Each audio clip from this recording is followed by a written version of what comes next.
Hello everyone, नमस्कार। स्वागत है आप सभी का नोदा जी क्लासेस के बीए प्लेटफॉर्म पर। दोस्तों, बीए सेकेंड ईयर के लिए समाज शास्त्र का सेशन फिर से कंटिन्यू होने जा रहा है दोस्तों, जिसके अंतर्गत आज हम बात करेंगे सेशन नंबर 6 पर। सेशन नंबर 6 के अंतर्गत दोस्तों आज हम बात करेंगे सामाजिक संगठन पर। जी हाँ दोस्तों, सामाजिक प्रक्रिया एवं परिवर्तन वाले सोशोलॉजी के इस पार्ट का जो नेक्स्ट सेशन है हमारा आज का, वो है सामाजिक संगठन। और इस सामाजिक संगठन के अंतर्गत सामाजिक संगठन की परिभाषाएं, उसके कारक और महत्व, अर्थात सामाजिक संगठन के बारे में विभिन्न विद्वानों ने क्या क्या अपनी परिभाषाएं दी है। एग्जाम के दृष्टिकोण से भी इसको हम देखने का प्रयास करेंगे। साथ ही साथ में सामाजिक संगठन को कौन कौन से कारक प्रभावित करते हैं, इस पर चर्चा करेंगे। और साथ में सामाजिक संगठन का हमारे समाज के लिए, सोसाइटी के लिए क्या महत्व है, इस पर भी दोस्तों हम चर्चा करेंगे। तो चलिए दोस्तों, शुरुआत करते हैं अपने सेशन की। और आगे बढ़े उससे पहले दोस्तों एक छोटी सी इंफॉर्मेशन आप लोगों के लिए, विशेषकर नए छात्रों के लिए, कि अगर आप में से कोई भी कॉम्पिटिटिव एग्जाम की तैयारी करना चाहते हैं तो दोस्तों हमारे एक नए यूट्यूब प्लेटफॉर्म पर, जिसका नाम है प्रज्ञान हिंदी दोस्तों, इसे सब्सक्राइब करें। वहां सब्सक्राइब करें ना करें, एक बार वहां जाकर भी उसको विजिट जरूर करें दोस्तों। अगर आप यूपीएससी, विशेषकर यूपीएससी की तैयारी कर रहे हैं या कोई भी स्टेट पीसीएस की तैयारी कर रहे हैं, तो एक बार प्रज्ञान हिंदी को जरूर विजिट करना। वहां पर दोस्तों सभी जो सेशन है लगभग स्टार्ट कर दिए गए हैं। अभी हिस्ट्री, पॉलिटी और इथिक्स, इस पर सेशन चल रहा है। बहुत जल्दी वहां पर ज्योग्राफी भी स्टार्ट होने वाला है। सभी सब्जेक्ट आप लोग अर्थात बीए के स्टूडेंट या ग्रेजुएशन जो अभी अभी कंप्लीट कर कर आए हैं, उन स्टूडेंटों को फोकस करते हुए सभी विषयों को बिल्कुल जीरो से स्टार्ट किया जा रहा है वहां पर। ठीक है ना। चलिए शुरुआत करते हैं अपने सेशन की, अपने आज के सेशन की। जैसा कि आप सभी जानते हैं दोस्तों, सोशोलॉजी के अंतर्गत हमारी ये सेकेंड यूनिट स्टार्ट हो चुकी है, जिसका पहला ही टॉपिक है। और उस पहले टॉपिक के अंतर्गत हम आज बात करेंगे सामाजिक संगठन की परिभाषा। ओके ना। चलिए तो आज का सारांश जरा जान लेते हैं कि आज के सारांश में हमें क्या क्या पढ़ना है, आज के इस लेक्चर में क्या क्या पढ़ना है। सबसे पहले हम देखेंगे परिभाषाएं, सामाजिक संगठन की कुछ परिभाषाएं।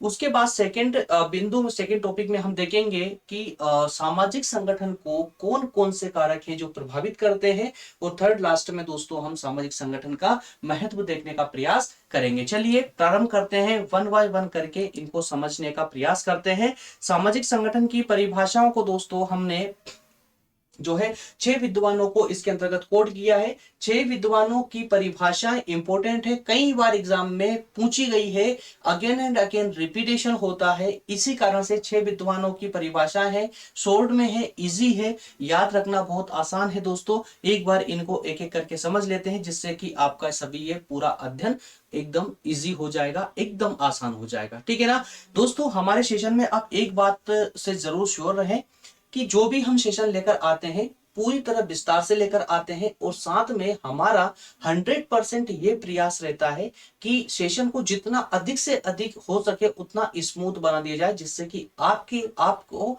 और लगभग सभी स्टूडेंट एक लेवल से एक स्तर पर समझ सके, है ना। तो हमारा प्रयास दोस्तों यही होता है कि देखने वाले, देखिए छात्र बहुत सारे होते हैं, चूंकि हम ओपन प्लेटफॉर्म पर पढ़ा रहे हैं तो स्टूडेंट बहुत सारे होते हैं। तो एक ही लेक्चर में सभी स्टूडेंट को एक ही बार में समझ आना चाहिए। इसीलिए दोस्तों आसान से आसान शब्दों का इस्तेमाल करते हुए जो कंटेंट आपको प्रोवाइड किया जाता है उसको भी जितना अधिक से अधिक हो सकता है उतना आसान इनको बना दिया जाता है, आसान कर दिया जाता है ना। समझने की बिल्कुल टेंशन ना ले, 100% आपको समझ आने वाला है, 100% समझ आने वाला है। बिल्कुल निश्चित होकर के सेशन को वॉच करें, बिल्कुल निश्चित होकर देखें। ठीक है। चलिए सबसे पहले दोस्तों हम बात करेंगे र्यूटर एंड हार्ट साहब ने क्या कहा है सामाजिक संगठन को लेकर के, सामाजिक संगठन के बारे में। चलिए देख लेते हैं। सामाजिक संगठन से अभिप्राय संपूर्ण सामाजिक और सांस्कृतिक संस्थाएं तथा उनके बीच के अंतर संबंधों के साथ ही समूह के असंगठित कार्यों के योग से है।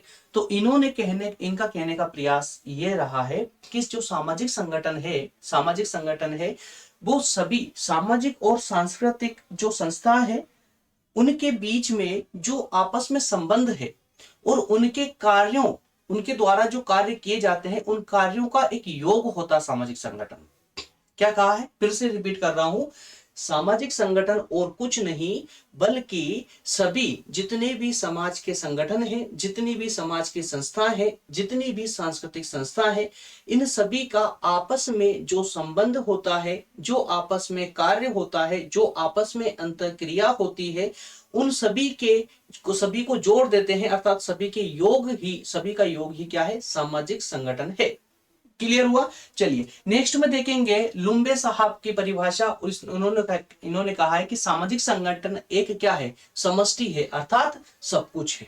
समष्टि है अर्थात सामाजिक संगठन एक बड़ा स्तर है, एक बड़ी सोच है, जो कि सहयोग करने वाले विशेष उपयुक्त भागों से मिलकर बनती है। तो सिंपल शब्दों में इन्होंने अपनी परिभाषा के तहत सामाजिक संगठन को बहुत आसानी से इन्होंने व्यक्त कर दिया। इनने स्पष्ट तौर पर कहा है कि सामाजिक संगठन जो है एक समष्टि है, अर्थात सब कुछ है, एक बड़ी सोच है, बड़ा क्षेत्र है, जिसमें कि जो आपस में जितनी भी इकाइयां, जितने भी कारक जो सहयोग करते हैं उन सभी सहयोग करने वाले कारकों से या सहयोग करने वाली इकाइयों से मिलकर बना है। क्लियर है?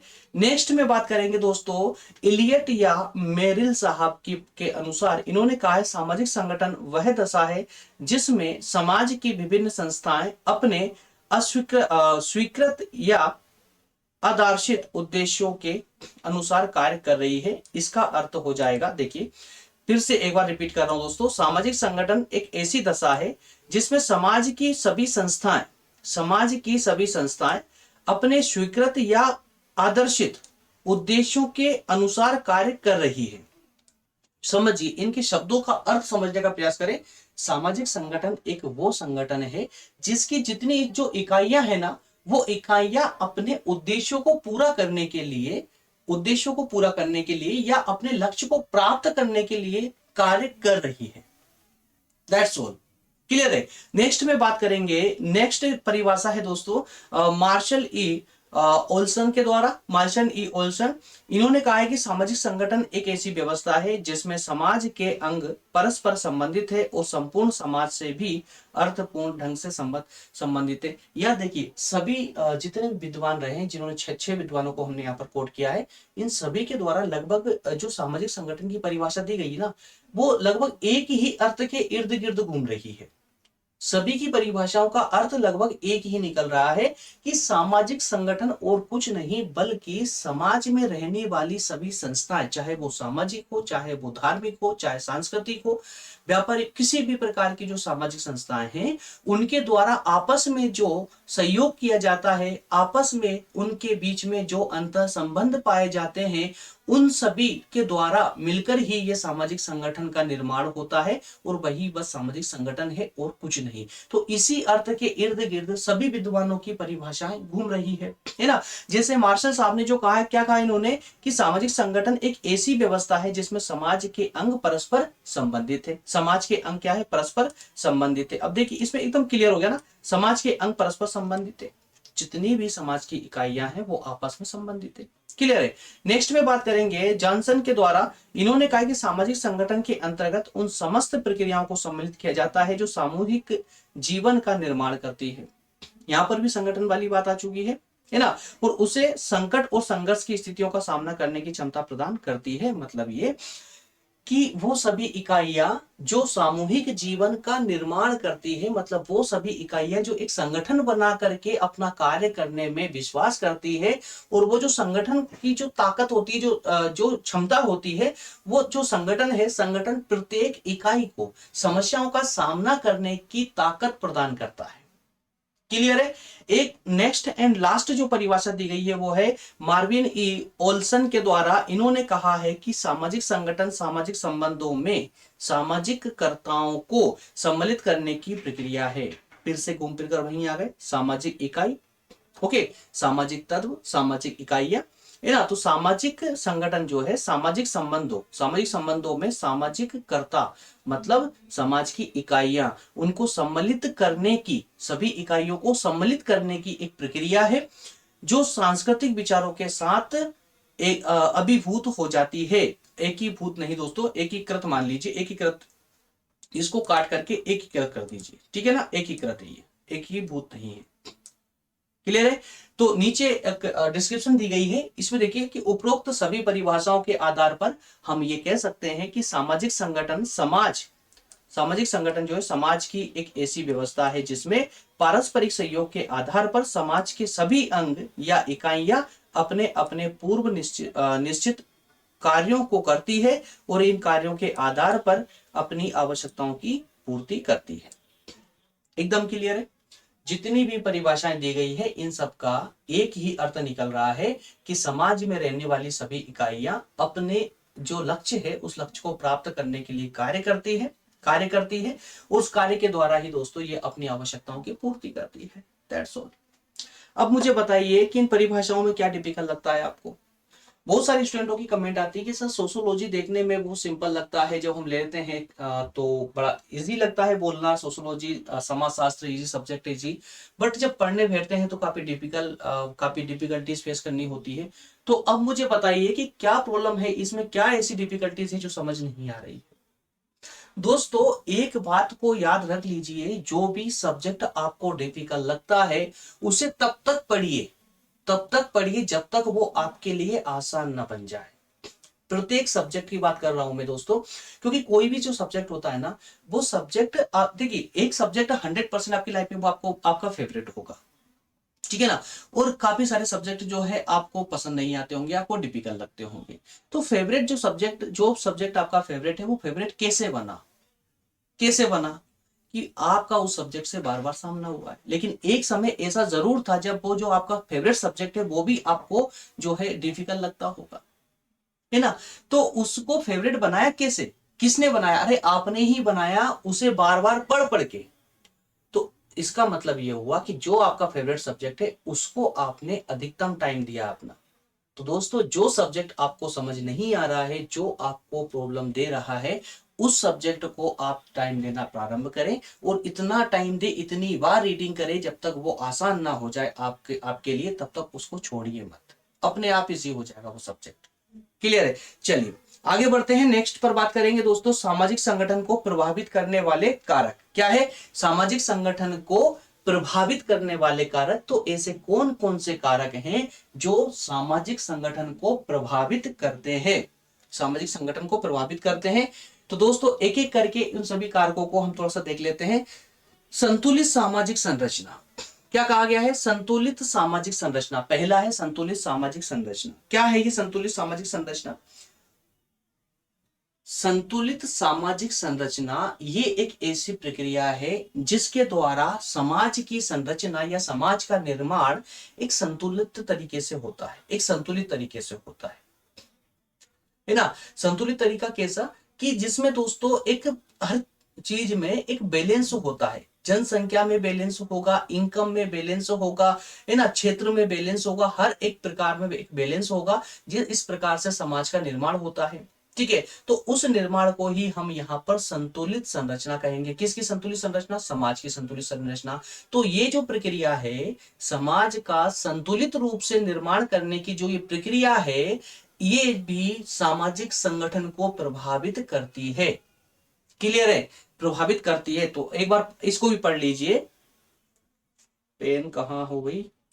चलिए, सामाजिक संगठन को प्रोत्साहित करने में संतुलित सामाजिक संरचना का महत्वपूर्ण योगदान होता है। सरल शब्दों में संतुलित सामाजिक संरचना सामाजिक संगठन को जो है प्रोत्साहित या प्रभावित करती है। That's all. समझ चुके हैं आप? संतुलित सामाजिक संरचना, इसका सिंपल सा अर्थ, जो एक ऐसी प्रक्रिया जो समाज का संतुलित रूप से विकास करे या संतुलित रूप से निर्माण करे, यही समाज की संतुलित संरचना होती है। ठीक है। नेक्स्ट है निर्धारित कार्य। क्या है दोस्तों? निर्धारित कार्य। अब निर्धारित कार्य क्या? भाई समाज में जितनी भी इकाइयां हैं, जितनी भी संस्थाएं हैं, वो सब एक निर्धारित अपने कार्य तो करेंगे ना। उनके द्वारा जो कार्य किए जाते हैं, उनके जो निश्चित लक्ष्य होते हैं, जो निश्चित कार्य होते हैं, जो निश्चित उद्देश्य होते हैं, ये भी तो संगठन को प्रभावित करेंगे। जैसे मान लेते हैं कि एक ऐसे लोगों का संगठन है जिसका कार्य समाज सेवा है, कुछ ऐसे लोगों का संगठन है जिसका कार्य व्यापार है, कुछ ऐसे लोगों का संगठन है जिसका कार्य सिर्फ और सिर्फ धर्म का प्रचार करना है। तो प्रत्येक संगठन का कार्य अलग अलग हो चुका है ना। तो उसकी इकाइयां, अब मान लेते हैं कोई ऐसा संगठन है, एक ऐसा संगठन है जो सिर्फ व्यापार करने के लिए बना है। अब वो व्यापार के संगठन में जो इकाइयां हैं, जो सदस्य हैं, उनमें से कुछ सदस्य अगर समाज सेवा करने लग जाए, तो मुझे बताइए कि व्यापार वाला संगठन क्या अपने उद्देश्यों की पूर्ति कर पाएगा? नहीं कर पाएगा। क्यों? क्योंकि वो संगठन ही व्यापार करने के लिए बना हुआ था, है ना। अर्थात कि ऑन प्रॉफिट बना हुआ था, प्रॉफिट के लिए बना हुआ था, मुनाफे के लिए बना हुआ था। अब ऐसे में अगर कोई सदस्य वहां की समाज सेवा करने लग जाएगा, तो बताइए क्या वो व्यापारिक संगठन अपने उद्देश्यों की पूर्ति कर पाएगा? बिल्कुल नहीं कर पाएगा। तो इसका अर्थ क्या हुआ कि संगठन में जो इकाइयां होती हैं, जो सदस्य होते हैं, उनके निश्चित कार्य भी संगठन को प्रभावित करते हैं कि नहीं? बिल्कुल करते हैं, है ना। इसको आप पढ़ लीजिएगा, एकदम क्लियर हो जाएगा। ठीक है, चलिए नेक्स्ट पर बात करते हैं मतैक्य। अब ये मतैक्य का मतलब क्या होता है? मान लेते हैं वहीं से वापस हम एग्जांपल लेते हैं एक व्यापारिक संगठन का। एक व्यापार करने के लिए एक कुछ लोगों को मिलकर के एक संगठन बनाया। अब वो संगठन है, उस संगठन में कुछ लोग इधर जाते हैं, कुछ लोग इधर। कहने का अर्थ ये है कि मान लेते हैं कि उस व्यापार संगठन ने मिलकर के कोई एक प्रोडक्ट लॉन्च करा, कोई एक प्रोडक्ट लॉन्च किया। अब उस प्रोडक्ट को किस रेट पर बेचना है, किस बाजार में बेचना है, जिसे मान लेते हैं उसका एक्सपोर्ट करना है, कि अब किसी ने कहा कि जो है इंटरनेशनल इसका एक्सपोर्ट करें। तो उसमें से कुछ सदस्यों ने कहा कि कुछ सदस्य तो इसको लेकर सहमत है कि हाँ, इस प्रोडक्ट का जो एक्सपोर्ट है, अर्थात इस प्रोडक्ट को अंतरराष्ट्रीय बाजारों में बेचना चाहिए। लेकिन वहीं कुछ सदस्य ऐसे हैं जो ये नहीं चाहते हैं कि उनका प्रोडक्ट अंतरराष्ट्रीय बाजार में बेचे, बल्कि भारत में ही उस प्रोडक्ट को बेचा जाए। ठीक है, तो अब इस स्थिति में कुछ सदस्य अंतरराष्ट्रीय बाजार में उस प्रोडक्ट को बेचने के लिए सहमत है और कुछ सदस्य नहीं है। तो ऐसे में बताइए क्या इन सदस्यों में एक मत हुआ?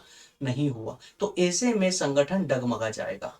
तो संगठन बना रहे, इसके लिए क्या जरूरी है कि संगठन के जितने भी सदस्य हैं उनमें एक मत होना चाहिए, और इसी एक मत को ही यहां पर एक मत को ही मतैक्य कहा गया है। क्लियर है? तो संगठन में जो इकाइयां हैं, उस इकाइयों के में एक मत होना आवश्यक है, अन्यथा संगठन जो है टूट जाएगा, या फिर संगठन अपने निश्चित उद्देश्यों की पूर्ति नहीं कर पाएगा।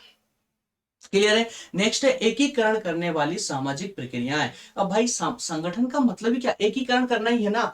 अलग अलग इकाइयां हैं, उनको संगठन में जोड़ेंगे, उनको समूह में जोड़ेंगे। तो अलग अलग इकाइयां जो बिखरी हुई पड़ी हुई है समाज में, उनको जोड़ करके एक संगठन बनाया जाएगा। इसे कहा गया है कि ये एक ऐसी प्रक्रिया तो है जो एकीकरण करने का कार्य करती है। एकीकरण मतलब कि अलग अलग इकाइयों को संगठन में मिलाकर एकीकृत करने का कार्य करती है, इसी को तो कहा गया है एकीकरण करने वाली प्रक्रिया। क्लियर होता चल रहा है? सब कुछ समझ आ रहा है ना? चलिए नेक्स्ट है नियोजित सामाजिक परिवर्तन। क्या है? नियोजित सामाजिक परिवर्तन। तो नियोजित सामाजिक परिवर्तन भी सामाजिक संगठन को प्रोत्साहित करते हैं। नियोजित सामाजिक परिवर्तन, समाज में परिवर्तन दो प्रकार का हो सकता है। एक तो होगा अचानक से होने वाला परिवर्तन, और एक होगा नियोजित परिवर्तन। अचानक परिवर्तन कैसा? जैसे कि कोरोना आ गया तो क्या हुआ? अर्थव्यवस्था धूमित हो गई। विश्व के कई देशों की अर्थव्यवस्था बिल्कुल जो है समाप्त हो चुकी है। ठीक है, तो क्या ये नियोजित थी? क्या पहले से प्लान की गई थी ये? नहीं। तो ये क्या है? अचानक आने वाली समस्या थी। ठीक है, लेकिन एक परिवर्तन जो समाज में आया वो अचानक परिवर्तन आया, ये कोरोना को लेकर के। ठीक है ना, कि 3 महीने के लिए 4 महीने, अब इंडिया की अगर बात करें तो 3 महीने के लिए घरों में कैद हो गए लोग। ठीक, लेकिन जो व्यवस्था सरकार के द्वारा या संगठन के द्वारा प्री प्लान की जाती है, मतलब पहले से डिसाइड कर दी जाती है, उसको हम कहेंगे नियोजित। तो जो प्री प्लान होती है उसमें नियोजित तरीके से समाज में परिवर्तन होता है, नियोजित तरीके से, अचानक से नहीं होगा। ठीक है ना, तो जो नियोजित तरीके से समाज में जो परिवर्तन होता है वो भी संगठन को प्रभावित करते हैं। ठीक है ना। नेक्स्ट में बात करेंगे दोस्तों सामाजिक संगठन का क्या आखिर में क्या महत्व है, महत्व पर अगर हम चर्चा करें तो दोस्तों कुछ 5 बिंदु हैं जिनके माध्यम से हम सामाजिक संगठन के महत्व को जानने का प्रयास करेंगे। सबसे पहले हम बात करेंगे सामाजिक नियंत्रण की, व्यक्तित्व विकास की, सभ्यता संस्कृति का विकास, कार्य स्थिति का निश्चय और कार्य विधियों का एक रूपता। तो इनको चलिए एक एक करके थोड़ा सा डिटेल में समझ लेते हैं। क्या होता है सामाजिक नियंत्रण?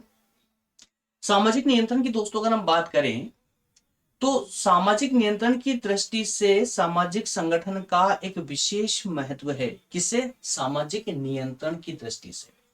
सामाजिक नियंत्रण का अर्थ होता है समाज में नियंत्रण रहना आवश्यक है। देखिए, जिस सोसाइटी में आप रहते हैं उस सोसाइटी के द्वारा भी कुछ रूल्स एंड रेगुलेशन बनाए जाते हैं, जिससे कि उन रूल्स एंड रेगुलेशन के अंतर्गत ही प्रत्येक व्यक्ति, समाज का प्रत्येक व्यक्ति कार्य करे। उसी प्रकार से समाज भी पूरे देश के लिए कुछ रूल्स एंड रेगुलेशन बनाती है, कुछ कानूनों का निर्माण करती है, जिससे कोई भी कानूनों का उल्लंघन ना करे, है ना, ताकि प्रत्येक समाज एक नियंत्रण में रहे। तो ये नियंत्रण जो है ना, ये नियंत्रण के कारण ही ये संगठन, जो संगठन होता है समाज का, संगठन जो इकाइयां होती है उस संगठन की, उन इकाइयों को निर्देश देते हैं, आदेश देते हैं, उनके लिए कुछ रूल्स लागू करते हैं। उन रूल्स के अंतर्गत ही उन प्रत्येक इकाई या प्रत्येक सदस्यों को कार्य करना होता है। क्लियर? चलिए, ठीक है ना। तो सामाजिक संगठन विकसित होने से समाज में व्यवस्था, नियमितता और कर्मबद्धता आदि तत्वों का विकास होता है। ये तो समझते हैं कि जब संगठन अपने सदस्यों पर नियंत्रण लागू करेगा तो क्यों करेगा? एक सकारात्मक दृष्टि से करेगा ना, ताकि प्रत्येक जो समाज है, जो संगठन है या संगठन के जो सदस्य है, उनका विकास हो, है ना। तो इसके अंतर्गत ही उसमें व्यवस्था आएगी, नियमितता आएगी या कर्मबद्धता का विकास होगा। संगठन में व्यक्ति इन सब का क्या करते हैं? अनुपालन करते हैं। वे अपनी व्यक्तिगत इच्छाओं और स्वतंत्रताओं को सामाजिक हित में त्यागने के लिए भी तत्पर रहते हैं। प्रत्येक संगठन का जो सदस्य होता है वो अपनी स्वतंत्रता को त्यागने के लिए भी तत्पर होता है। किसके लिए? संगठन के विकास के लिए भाई, ठीक है ना। तो व्यक्ति के नियंत्रण और व्यवहार से समाज में संगठन विकसित होता है। एकदम क्लियर है दोस्तों? एकदम क्लियर है पानी की तरह?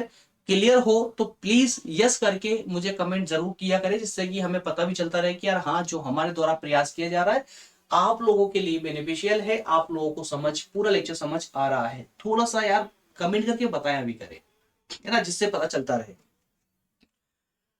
चलिए, अब देखिए कई सारे स्टूडेंट हैं, बहुत सारे स्टूडेंट हैं। अभी फिलहाल तो लगभग 22 से 23 हजार स्टूडेंट हैं जो हमें देख रहे हैं, लेकिन कुछ स्टूडेंट ऐसे भी हैं जो आने वाले समय में आएंगे और देखेंगे। मैं सभी के लिए बोलता हूं दोस्तों कि अगर कोई सब्जेक्ट समझ नहीं आ रहा है, कोई टॉपिक समझ नहीं आया, कोई वर्ड समझ नहीं आया, तो कमेंट करके जरूर बताएं, जिससे कि हम नेक्स्ट लेक्चर में उसको और आसान करने का प्रयास करेंगे। ठीक है, चलिए नेक्स्ट टॉपिक है, माफ करना, नेक्स्ट पॉइंट है व्यक्तित्व का विकास। अब व्यक्तित्व का विकास एकदम साधारण शब्दों में समझिए इसको। सामाजिक संगठन क्यों बनाया जाता है? लोगों में नियंत्रण बना रहे, लोग अपना विकास करें, इसके लिए ना। अभी हमने इससे पहले पढ़ा था कि लोग अपनी व्यक्तिगत स्वतंत्रताओं का त्याग सामाजिक संगठन के विकास के लिए कर देते हैं, समाज के विकास के लिए कर देते हैं। बिल्कुल करेक्ट है, लेकिन वास्तविक रूप से अगर हम बात करें कि जो संगठन बनाए जाते हैं वो उस समाज के विकास के लिए बनाए जाते हैं, समाज में रहने वाले प्रत्येक सदस्य के विकास के लिए बनाए जाते हैं। ठीक है ना। तो यहां पर प्रत्येक व्यक्ति संगठन के लिए अपना आत्म बलिदान करता है। इसका अर्थ ये नहीं है कि यहां पर अर्थात संगठन में व्यक्तिगत स्वतंत्रताओं को, व्यक्ति की इच्छाओं को कोई महत्व नहीं दिया जाता, ऐसा नहीं है, बल्कि व्यक्तित्व के विकास, प्रत्येक व्यक्ति के विकास के लिए ही संगठन का वास्तविक रूप से निर्माण किया जाता है। ठीक। नेक्स्ट है सभ्यता संस्कृति का विकास। जब संगठन की प्रत्येक इकाई अपना विकास करेगी, जब सोसाइटी अपना विकास करेगी, तो निश्चित रूप से उस सभ्यता का, उस समाज की सभ्यता का, उस समाज की संस्कृति का भी विकास निश्चित होगा। ठीक है ना। तो इसका, इसलिए भी इसका महत्व है। नेक्स्ट है कार्य और स्थिति का निश्चय। कार्य और स्थिति का निश्चय, तो दोस्तों एक सेकेंड, मोबाइल को साइलेंट करके रखना ही चाहिए यार। ओके। सामाजिक संगठन के अंतर्गत सामाजिक संगठन के अंतर्गत विभिन्न समूह, समुदाय, संस्थाएं आदि कार्य करते हैं। इनमें सदस्य परस्पर निर्धारित मान्यताओं के अनुसार कार्य या अपना व्यवहार करते हैं। क्या कहा गया है कि जितने भी सामाजिक संगठन होते हैं इनमें समूह, समुदाय, संस्थाएं, प्रत्येक व्यक्ति, सदस्य, ये सब जो है अपना कार्य करते हैं। और जो अपना ये कार्य करते हैं, संगठन के द्वारा जो रूल्स एंड रेगुलेशन लागू किए गए हैं उनके अनुसार कार्य करते हैं। इस बात को ना भूले। इस व्यवस्था में अर्थात संगठन की इस व्यवस्था में उनको संगठन विशेष में अपनी स्थिति और कार्य का ज्ञान होता है। अर्थात ये कि संगठन की प्रत्येक इकाई को, प्रत्येक सदस्य को ये पता होता है कि हमें किन नियमों के दायरे में कार्य करना है। ठीक है, तो व्यक्ति के लिए कार्य एवं स्थिति की निश्चितता क्या है? उपयोगी है। इसमें समाज और व्यक्ति में सामंजस्य बना रहता है और व्यक्ति का विकास भी होता है। क्लियर है? नेक्स्ट है कार्य विधियों की एक रूपता। कार्य विधियों की एक रूपता। अब यहां पर दोस्तों एक रूपता का होना कितना जरूरी है ये आप परिभाषा में ही देख चुके हैं। एक रूपता का मत एक के वाला पॉइंट पढ़ा आपने कारकों में, प्रभावित करने वाले कारकों में। तो दोस्तों एक रूपता संगठन की एक तरह से प्राण होते हैं। एक रूपता संगठन के क्या होते हैं? प्राण होते हैं। सामाजिक संगठन की सफलता के लिए सदस्यों के उद्देश्य, हित और स्वार्थ ये सभी एक समान होना चाहिए।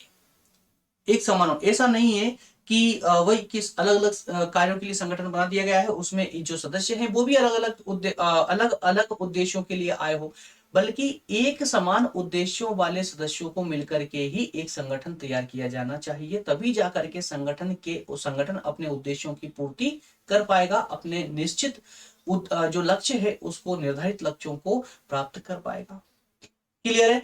तो यहां पर कहा गया है कि जो भी सदस्य है संगठन के, उनके उद्देश्य भी समान होना चाहिए, उनके हित समान होना चाहिए और किन स्वार्थों से वो संगठन को ज्वाइन कर रहा है उसके स्वार्थ भी एक समान होना चाहिए। इन तत्वों की पूर्ति के लिए वे एक मत होकर जो है प्रयास करते हैं। निर्धारित उद्देश्यों की प्राप्ति निश्चित होती है। प्रयत्न करने वाले प्रत्येक घटक अर्थात सदस्य को लाभ होता है। सामाजिक एकात्मकता का विकास भी होता है। इस प्रकार सामाजिक संगठन प्रत्येक समाज के लिए क्या है? आवश्यक है। इसकी अनुपस्थिति में समाज का विकास क्या होगा दोस्तों?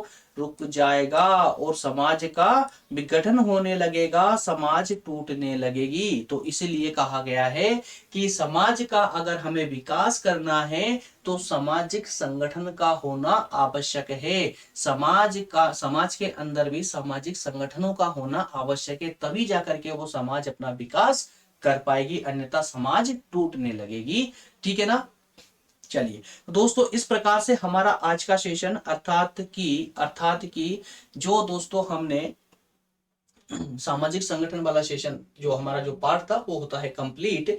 नेक्स्ट सेशन में दोस्तों जो हम बात करने वाले हैं, नेक्स्ट सेशन में हम बात करेंगे सहयोग की। ठीक है ना? तो क्या होता कोऑर्डिनेंस, क्या होता है सहयोग, सहयोग के अर्थ और परिभाषाओं पर।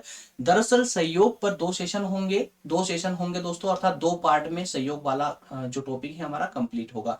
ठीक है ना? मिलेंगे नेक्स्ट सेशन में। उससे पहले जाने से पहले उन छात्रों को जो नए हैं विशेष रूप से बता दूं कि दोस्तों अगर अभी तक आपने टेलीग्राम ग्रुप को ज्वाइन नहीं किया है और आप अगर हमारे साथ कंटिन्यू स्टडी करना चाहते हैं, बीए फर्स्ट, सेकेंड या थर्ड ईयर कॉम्पिटिटिव एग्जाम, लगभग सभी जितने भी कॉम्पिटिटिव एग्जाम होते हैं उन सभी की तैयारी आप हमारे साथ करना चाहते हैं, बीए के तीनों वर्ष की तैयारी आप हमारे साथ करना चाहते हैं, तो बिल्कुल जल्दी से टेलीग्राम ग्रुप को ज्वाइन करें और हमारे लोधाजी क्लासेस की टीम में शामिल हो, जिससे आपको सभी लेक्चर्स की अपडेट आपको मिलती रहेगी। जो भी आपके लिए आवश्यक सामग्री हमारे द्वारा प्रोवाइड की जाती है वो भी इसी ग्रुप पर आपको प्रोवाइड की जाती है। तो जल्दी से दोस्तों टेलीग्राम ग्रुप को जरूर ज्वाइन करें।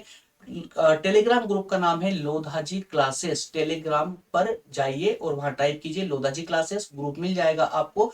इसके अलावा अगर वहां पर ग्रुप नहीं मिल पा रहा है दोस्तों तो डिस्क्रिप्शन में उसकी लिंक भी दी गई है। और विशेषकर बता दूं कि जो आज का जो हमने सेशन लिया है इसका क्लास नोट्स भी डिस्क्रिप्शन में अवेलेबल है। प्रज्ञान हिंदी एक नए प्लेटफॉर्म की, जो नए यूट्यूब प्लेटफॉर्म है जहां पर हम यूपीएससी की तैयारी करवा रहे हैं, उसकी जो लिंक है वो भी डिस्क्रिप्शन में प्रोवाइड की गई है। आप लोगों को डिस्क्रिप्शन एक बार ओपन करें, वहां पर विजिट करें, देखिए बहुत कुछ आपके आवश्यक सामग्री के रूप में आपको बहुत कुछ मिलने वाला है। मिलेंगे नेक्स्ट सेशन में, तब तक आप सभी का धन्यवाद, बहुत बहुत थैंक यू, धन्यवाद।